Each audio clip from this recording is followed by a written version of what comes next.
아멘. 오늘 우리에게 주시는 하나님 말씀은 누가복음 16장 19절부터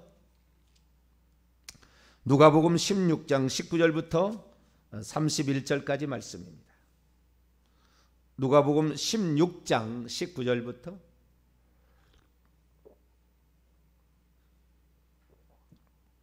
누가복음 16장 19절부터 마지막 절까지 말씀을 한 절씩 교독하시도록 하겠습니다. 한 부자가 있어 자색 옷과 고운 베옷을 입고 날마다 호화롭게 즐기더라. 그런데 나사로라 이름하는 한 거지가 헌데투성이로 그의 대문 앞에 버려진 채 그 부자의 상에서 떨어지는 것으로 배불리려 하며 심들이 개들이 와서 그 헌데를 핥더라.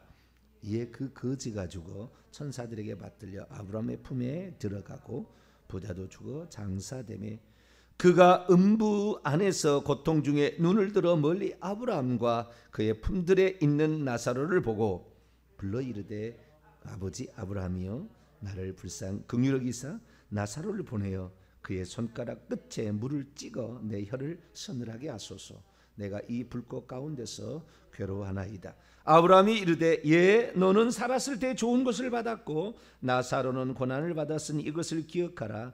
이제 그는 여기서 위로를 받고 너는 괴로움을 받느니라.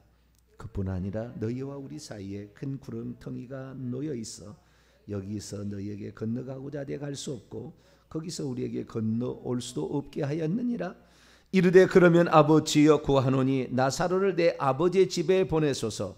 내 형제들 다섯이니 그들에게 증언하게 하여 그들로 이 고통받는 곳에 오지 않게 하소서. 아브라함이 이르되 그들에게 모세와 선지자들이 있으니 그들에게 들을지니라. 이르되 그렇지 아니하니이다. 아버지 아브라함이여 만일 죽은 자에게서 그들에게 가는 자가 있으면 회개하리이다. 같이요. 이르되 모세와 선지자들에게 듣지 아니하면 비록 죽은 자들 가운데서 살아나는 이가 있을지라도 고난을 받지 아니하리라 하였다 하시니라. 아멘. 기도하겠습니다. 거룩하신 하나님, 오늘도 우리의 부족함과 연약함을 고백하지 아니할 수 없습니다. 하나님, 우리의 허물진 모습들을 용서하여 주시고 새벽에 주님을 찾음으로 우리의 영혼이 정결케 되어 주님과 한 마음이 되게 하여 주시고 주님께 간구하는 소원이 응답되어지도록 역사해 주옵소서. 오늘도 주의 말씀을 듣고자 합니다. 말씀 가운데 감춘 비밀한 것을 저희들에게 들려 주옵소서. 우리 주 예수 그리스도의 이름으로 기도하옵나이다.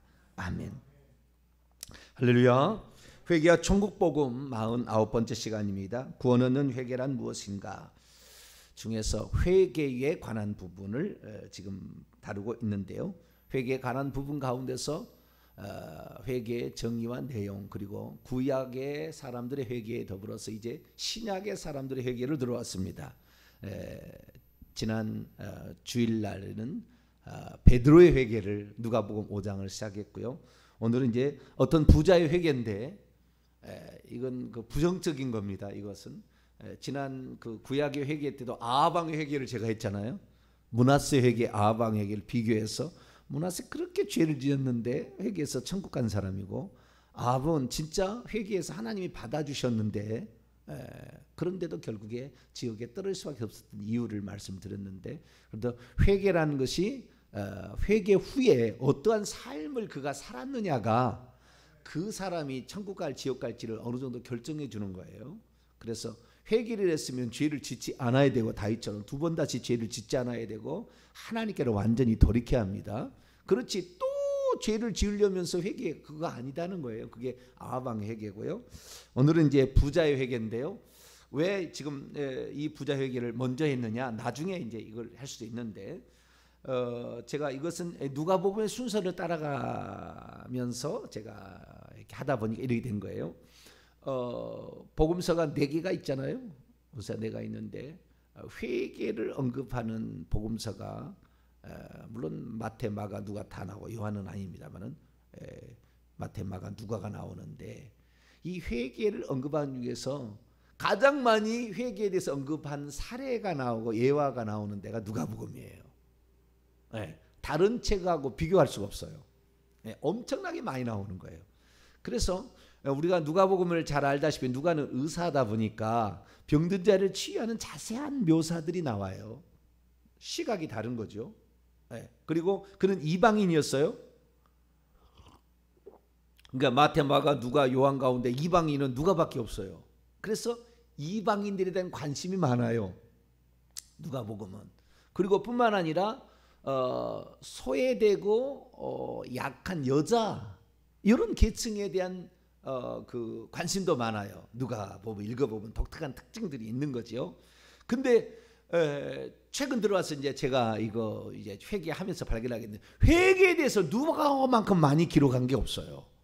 마태, 마가, 누가는 마태, 마가하고 비교할 수 없어요. 누가가 대단합니다. 누가복음 5장에 그래서 베드로 회개, 누가복음 16장 오늘이죠. 어떤 부자의 회개. 18장에 세리와 강도가 나와, 아니 세리와 바리새인과 세리가 나오는데 세리의 기도. 15장에 먼저 나오네. 15장을 먼저 해야 되는데 오늘 제가 16장을 먼저 했는데 15장에 보면은 또 돌아온 탕자의 회개가 있고요. 그리고 그 다음에 누가복음 19장에 삭개오 회개, 23장에 보면은 한편 강도 회개 이렇게 나와요. 그래서 회개가 엄청 많이 나옵니다. 물론 마태, 마가도 나오긴 나오나 그래서 이 순서를 좀 따라가려고 했었고 또 중요한 이 그 부정적인 것을 우리가 또 다루는 것들도 좋겠다 싶어서 오늘은 누가복음 16장에 이 회개를 지금 지나가고 있습니다. 그래서 어떤 부자의 회개인데 오늘 다 못할 수도 있어요. 아주 중요한 천국과 지옥의 문제를 언급하고 죽은 후에 회개를 언급하기 때문에 그래서 이 누가복음 이 16장에 나오는 이 부자와 거지의 비유라고는 말하기 어려워요. 근데 이 회개가 나오는데 이 부자의 회개죠. 부자. 이 부자의 회개는 과연 죽은 다음의 회개는 하나님께서 용납해 주시는가? 죽은 다음에 후에 회개도 되는 것인가? 지옥에 가서 회개하면 다시 천국 갈 수 있는가? 목숨이 붙어 있을 때 회개를 하는 것인가? 목숨이 붙어 있는 후에도 목숨이 붙어 있지 않는 거죠. 목숨이 붙어 있지 않는 후에 회개해도 괜찮은 것인가? 이 부분을 알려주는 엄청난 일이고요. 죽은 후에 되어질 일을 얘기하고 있어요. 자, 그러면 이 이야기는 비유인가 실제부터인가 한번 살펴보십시다. 이 이야기는 실제 있는 이야기일까요? 아니면 비유를 들어서 그냥 얘기를 한 것일까요? 예수님께서 어떤 그 비유를 들으실 때는 꼭 비유라고 얘기를 대부분 하십니다. 아닌 것도 있어요. 그러나 비유를 들 때는 뭐 천국에는 비유를 내가 들어서 얘기한다. 그럼 비유를 들어 얘기하는 거거든요. 자, 18장으로 한번 넘어볼까요? 18장 1절에 보니까 예수께서 그들에게 항상 기도하고 낭망치 말아야 할 것을 비유로 말씀하시되 어떤 재판장과 불의한 재판장과 과부를 들잖아요. 그래서 여기는 항상 어떤 비유라고 할 때는 대부분 다 머릿말에 비유다라는 얘기를 들려줍니다. 그런데 오늘 본 말씀 19절 보면은 어떤 부자가 있어 왔다. 원문의 미완료예요. 어떤 부자가 계속해서 있어 왔어요. 자색 옷과 고운 베옷을 아직도 입고 있어요. 이거 이것도 미완료예요. 아직도 입고 있어요. 아직도 입고 있는데 날마다 그냥 그때 순간까지 계속 이 옷을 입고 자색 옷이라는 것은요 옷감에 그 비싼 염료를 사용해서 이 그 자줏빛 나는 옷을 입는데 부자가 입는 겉옷입니다. 그리고 안에는 고운 베옷 속옷을 입었어요. 하얀 속옷을 입었고 겉에는 부티라는 그런 겉옷을 걸친 이런 사람이 그런 옷을 계속해서 입어왔대요. 한때 입은 게 아니라 어떤 부자가 어떤 한 순간에 부자였던 것이 아니라 계속해서 부자였어요. 이 사람은. 그래서 그 다음에 호화롭게 흥겨워하면서 즐기면서 계속 이렇게 연락하면서 이렇게 살아왔다라는 거예요. 그러니까 이 사람 부자는 일시적인 부자가 아닙니다. 오래된 부자예요. 오래된 부자. 그런데 내가 비유를 들겠다. 그리고 얘기한 게 아니라 어떤 부자가 있어 왔느니라. 그러면서 얘기를 한다 그 말이에요. 그러면 보통 예수님께서 비유를 들어 얘기할 때는 비유를 들어서 한다라고 하고 비유를 들고요. 두 번째는 단 한 번도 비유 가운데는 이름을 밝힌 적이 없어요. 이름을 밝힌 적이 없다. 어떤 신분만 얘기해. 과부다, 청직이다, 부자다, 가난하다, 뭐 종이다, 이렇게만 얘기하지 이름을 얘기하지 않아요. 그런데 오늘 20절 보세요. 그런데 나사로라 이름하는 한 거지가 아닙니다. 이거 원문을 이렇게 번역을 하는데 거지라는 명사가 쓰인 게 아니고 형용사가 쓰였어요. 형용사가 쓰였기 때문에 가난한 자라고 해야 됩니다. 궁핍한 자, 그렇게 얘기를 해야 돼요. 그래서 우리는 거지라 그러니까 처음부터 아예 거지라고 생각하고 이런데 이 사람은 처음부터 거지가 아니고 지금 가난한 상태에 있는 거예요. 지금 가난한 상태. 아시겠죠? 그런데 거지라 하니까 거지는 상당히 업처럼 하는 거잖아요. 죄송합니다. 거지가 업은 아닌데 좌우지간. 보통 그런 사람을 거지라고 그러지 어쩌다 이렇게 잘 살았는데 어느 날 가난하게 된 사람을 거지라고 하진 않아요. 아시겠죠? 이게 이 말 자체가 약간 뉘앙스가 있는 겁니다. 근데 번역을 잘못했어요. 몇 가지 번역을 잘못했는데 그 중에 하나 이 본문에 거지라고 번역하는 거 이것은 실수고 좀 과장된 것입니다. 그래서 우리가 이 본문을 살펴보게 되는데 푸토코스라는 가난한, 구걸하는, 빈궁한 이런 뜻의 의미지 거지라는 어떤 직업적인 어떤 전문적인 이런 사람은 아니라 그 말이에요. 아시겠죠? 이런 사람이 있었는데요. 이런 사람이 있었는데 이것이 계속해서 그랬는지 알 수 없어요. 지금 현재 그렇다 그 말이에요. 현재 이런 사람이 있다라는 거예요. 그런데 이 이름이 등장한다면 나사로라는 그 비유에서 이름이 등장한 경우는 한 번도 없어요. 그렇기 때문에 이것을 실제 있는 이야기냐 아니면 비유냐 했을 때 실제 쪽에 훨씬 더 포커스가 간다는 거. 지금 죽으면 이런 상황이 될 수도 있다는 거. 우리가 아시겠죠? 그러니까 이것은 어떤 비유를 들어서 우리에게 책망을 한다든가 비유를 들어서 공포심을 자고한다든가 비유를 들어서 죄성을 더 밝게 들리기 위해서 어떤 애왁거리를 쓴 게 아니라 실제 있었던 이 얘기를 쓸 확률이 매우 높다라는 것. 그리고 저는 실제였다고 저는 생각을 합니다. 그러나 그게 단정할 수는 없어요.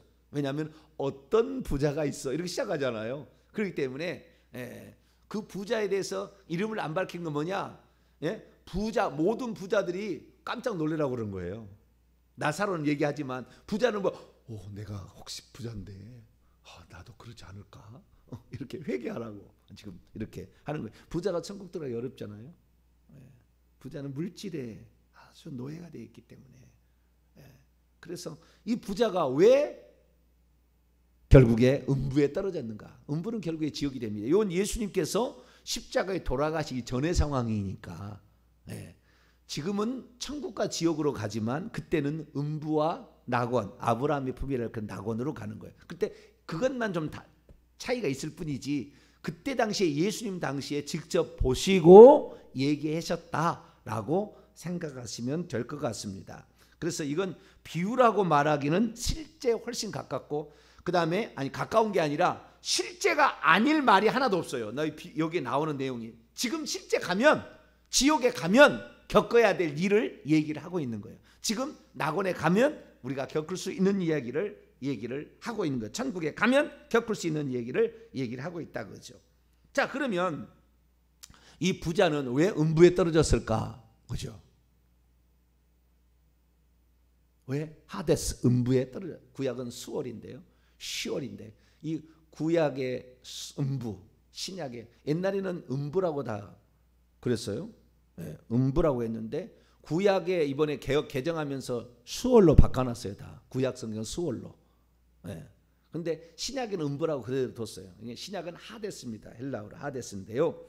이 음부에 떨어진 이유는 뭐냐?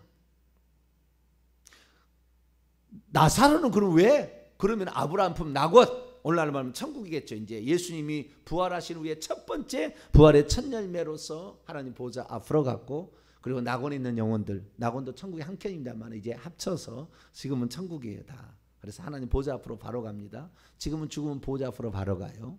우리가 아브라함의 품으로 가는 게 아니에요. 그때는 아브라함의 품으로 갔어요. 아브라함의 품에 관하여 지금까지 해석한 사람들의 얘기를 들어보면 비슷하게 해석을 했어요. 아브라함의 품은 어떤 거냐? 그 품이라고 하니까 안식하는 곳, 고통스럽고 막 힘들고 하는 것이 위로를 받은 곳, 이런 식으로 이제 해석을 했거든요. 그런데 정확하게, 좀 더 정확하게 이것이 정확한지 아닌지는 천국에 가시면 알게 될 거예요. 제 말이 이게 정확한 말이었는지 아닌지는 이런 해석은 없어요. 아직까지 없지만 천국에 가시면 알게 될 거예요. 아브라함의 품을 왜 아브라함의 품이라고 그랬냐면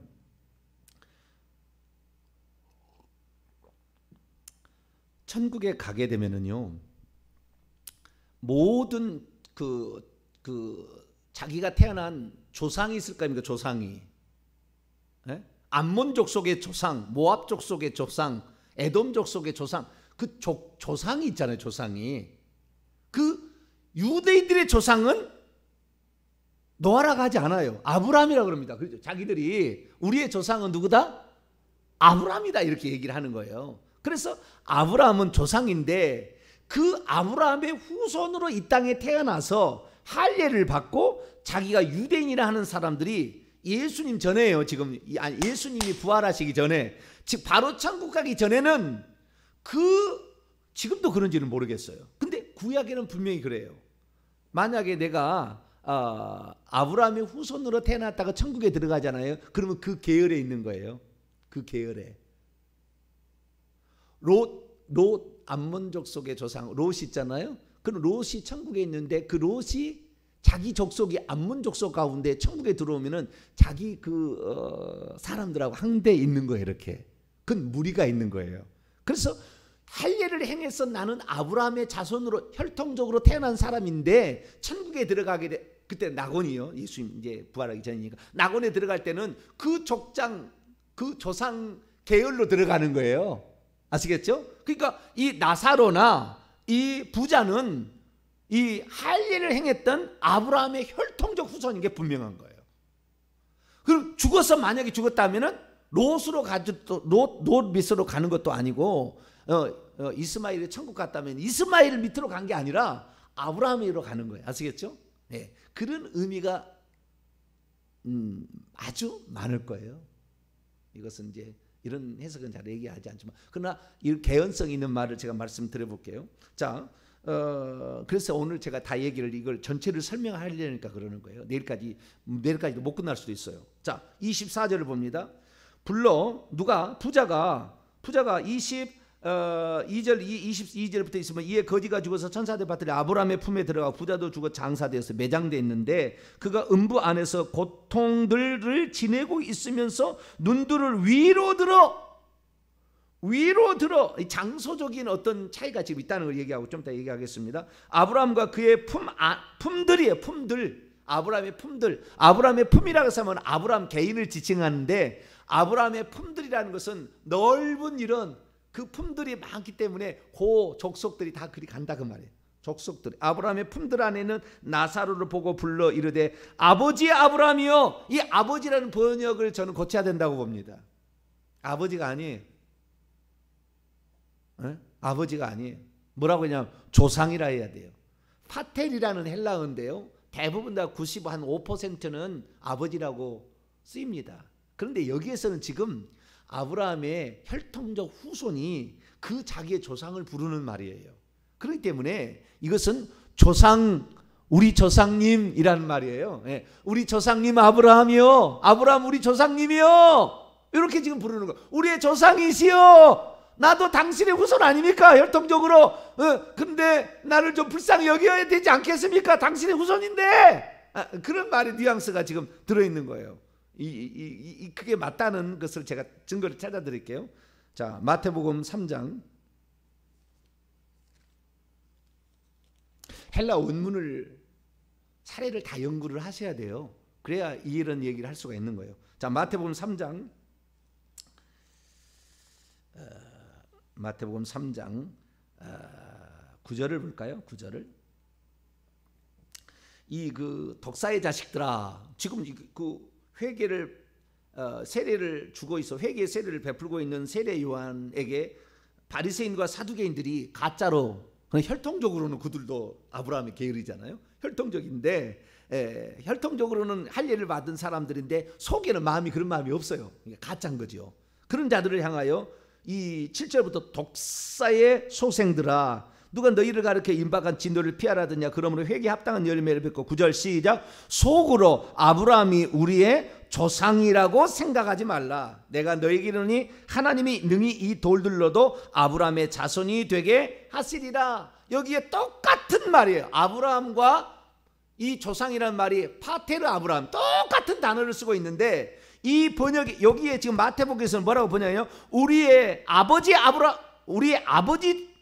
아브라함이 우리의 아버지라고 생각하지 말라. 그렇게 번역하지 아니하고 뭐라고 번역했어요? 아브라함이 우리의 조상이라고 생각하지 말라. 그러니까 이 유대인들은 자기 할아버지도 조상이라고 그러고 그 윗대 오래된 것도 조상이라고 그럽니다. 선조 조상이라고 그럽니다. ancestor 조상, 파더가 아니고 그러니까 할아버지, 그랜드파더, 그 위에 있는 ancestor 조상까지 다 파텔이라고 불러요. 조상이란 말이 따로 없어요. 그 나라의 언어가 없으니까 이 문맥을 봐서 이것이 조상을 얘기하는 건지 이것이 아버지를 얘기하는 건지 하는데 여기에서 지금 다 아브라함이 우리의 조상이라고 하지 말. 지금 나는 할례를 받아서 아브라함이 후손이니까 나는 천국 가야 돼 이렇게 하고 왔다는 거예요. 그런데 이 독사의 새끼들아 했다는 거예요. 너희들 속으로는 전혀 그렇지 않고 사람들 눈치 보고 왔다 이러는 거잖아요. 자, 하나 더 볼까요? 누가복음 1장 73절.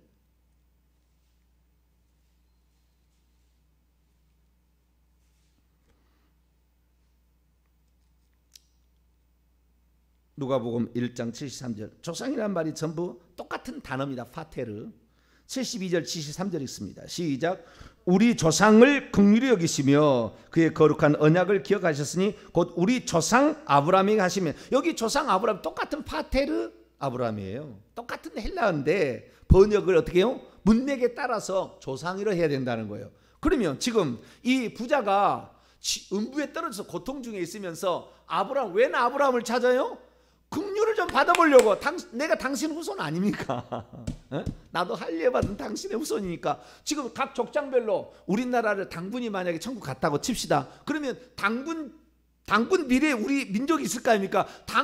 우리의 당군 당신 후손인데 좀 불쌍히 여겨주세요 라고 얘기를 한다 그 말이에요. 아시겠죠? 그러니까 이 번역을 조상이라고 번역을 했어야 돼요.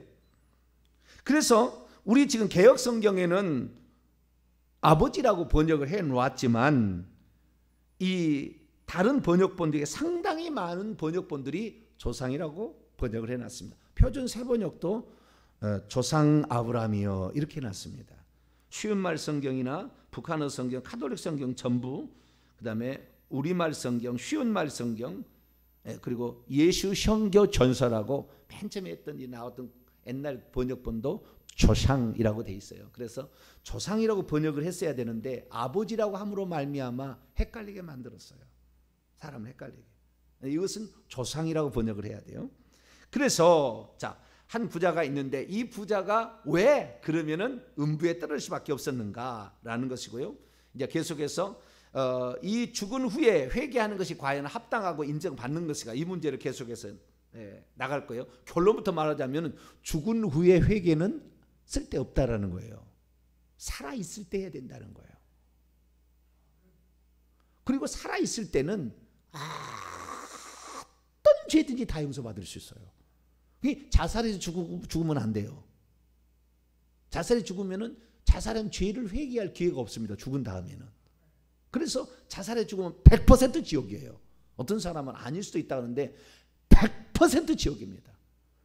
그러면 뭐 얘기한다고요. 그 사람이 정신적인 질환을 알아가지고 그래서 옥상에서 떨어져 죽었는데 무슨 그 정신질환으로 죽은 것이지 병이 있어서 죽은 것이지 지가 죽고 싶어 죽은 게 아니라 그렇다 얘기하는데요.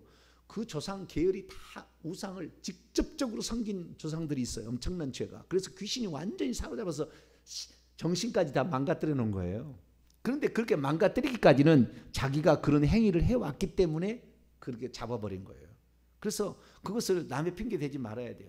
우리는 제 얘기를 듣고 절대적으로 100% 지옥이다. 후에 여기가 이 대표적 사례예요. 이 예화가 죽은 다음에 후회도 쓸데없다. 죽은 다음에 회개가 안 된다라는 거예요. 이 본문이 지금. 그래서 우리가 이 본문을 잘 알아야 되는데, 왜 그러면은 부자는 음부에 떨어졌고, 오늘날로 우리가 표현하자면 이렇게 얘기하잖아요. 너는 예수 안 믿었으니까 지옥에 떨어지고 너는 예수 믿었으니까 천국 간다. 이 문제를 가지고 불신자들이 기독교인들을 매우 욕합니다. 너희들은 예수 믿었다고 천국 가고 그렇게 나쁜 짓을 많이 하고 그렇게 나쁜 일 많이 하는데 너희들은 예수 믿고 회개합니다. 그리고 너는 천국 가지? 너희들의 행위를 보면 아니야. 우리는 그래도 선하게 하려고 얼마나 몸부림치는 줄 알아? 이렇게 생각하는 사람이 있다고요. 그래서 그 사람들, 오늘 불신자들이 우리에게 던지는 그 말이 단순한 말이 아니에요. 그들의 말이 옳아요. 내가 예수 믿고 회개한다고 하지만 진정 그런 합당한 삶을 살지 않고 예수 믿고 나서 후에 그런 삶을 살지 않은 사람 결국에 다 지옥 갑니다. 천국 갈 리가 없어요. 그들이 하는 말도 일리가 있어요. 그러나 중요한 건 뭐냐? 오늘날에 우리가 그러한 죄를 지었음에도 불구하고 우리가 이 죄의 값을 만회할 수 있는 방법이 없기 때문에, 이 죄를 없앨 수 있는 방법이 없기 때문에 하나님이 그의 아들로 오셔서 우리의 죄값을 대신함으로 우리가 용서받게 된 거예요. 할렐루야. 그래서 우리는 그 사실을 받아들이는 거죠. 우리로서는 이 죄를 해결할 수 있는 방법이 없는데 하나님께서만 할 수밖에 없는 거인데, 그것을 하나님이 하셔서 그것을 믿음으로 우리를 의롭다 여기시는 그 의로움을 우리는 받았기 때문에 우리는 백골난방이고 황공무지로죠. 무지로 쏘이다죠. 항상 주여 이 큰 은혜를 우리가 받았는데 어떻게 삽니까? 그래서 우리는 어쩔 수 없이 하나님 말씀에 순종하고 선한 행위를 살 수밖에 없어요. 그런데도 불구하고 이 은혜를 모르면 죄를 짓겠죠. 그럼 이 사람 지옥 가는 거예요. 왜? 그 주님이 그 사람을 위해서 베푼 그 은혜를 잘 모르는 거니까. 그렇게 안 사는 거니까. 어떤 사람이 그 리플에다 달았어요. 목사님, 내 남편이 바람을 피우고 있어요. 교회를 다니는데 어떻게 될까요? 예수 믿는 사람이 바람을 피운다는 거예요. 자기 남편이. 이혼해야 되나요? 그런 사람이 있다니까요. 예수 믿었는데 바람이 피워진다. 이미 양심이 다 나간 거예요. 절대 그렇게 안 되는 겁니다. 말로는 혹시 우리가 미워할 수 있고 미워하는 말을 할 수 있고 욕하는 말을 할 수 있지만 행동으로 옮기기가 쉽지 않습니다. 왜? 우리 안에 이미 성령이 들어왔기 때문에 행동 옮기기가 쉽지 않아요. 죄를 마음껏 지어지지 않는 거죠.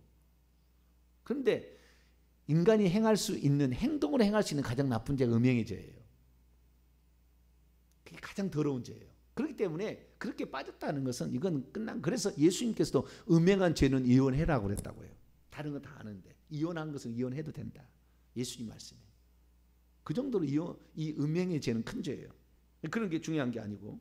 자, 그럼 우리의 이 사람이 지금 아직 예수님이 아직 뭐요? 어떤 그 고난을 당해서 구속사역을 완성하기 전의 상태인데 왜? 그러면 그때는 어떤 기준에 의해서 갔느냐는 것을 알 수가 있잖아요. 여기에서는 두 가지 힌트가 나와요. 두 가지 힌트가 나오는데 첫 번째 힌트는 뭐냐? 이 사람이 부자였다는 것과 그 다음에 나사로라는 이름 속에서 첫 번째 힌트가 나오고, 나중에 그 율법과 선지자에게 듣지 아니하면 죽은 자가 살아나서 이 얘기도 안 될 것이라는 말을 통해서 두 번째 근거가 나와요. 첫 번째 근거를 보면 이 부자가 있는데요. 이 부자는 아까 얘기했습니다만은 직설법 미완료 능동태요. 이 부자가 계속해서 있어 왔어요. 아직도 있는 거예요. 상태를 얘기하는 거예요. 그 정도로 계속해서 있어 왔고, 그리고 옷을 입는 것도 계속 오래됐다는 거예요. 그런데 이 사람이 죽었어요. 근데 이 사람이 지금 죽었는데요. 당장 지금 음부에 떨어졌는지 좀 오래됐는지를 어떻게 알 수 있느냐? 주님께서 당장 떨어진 사람을 봤습니다. 이 주님께서 말씀하실 때 어떻게 하냐면 딱 지옥에 떨어지잖아요. 그러면은 지옥에 떨어진 사람이 인식을 못해요. 똑같은 자기거든. 내가 살아있을 때 나하고 똑같은 내가 있는데 막 불길이 막 나와서 막 이 숨도 제대로 못 쉬겠고 수많은 사람이 거기에 와 있는 거예요. 그런데 자기는 지금 떨어진 지 얼마 안 됐기 때문에 자기를 부자로 알고 있어. 아직도. 좀 지나면 이제는 이게 아니구나 인식을 해요. 인식을 해가지고 내가 지금 지옥에 떨어졌구나. 나는 절대 여기서 벗어날 수가 없구나 라는 사실 인식을 하는데, 얼마 떨어지지 않은 사람은 아직 지금 분간을 못해. 그래가지고 뭐까지 얘기하냐면요, 이 사람이 얼마나 큰 죄를 지었는지가 나와요.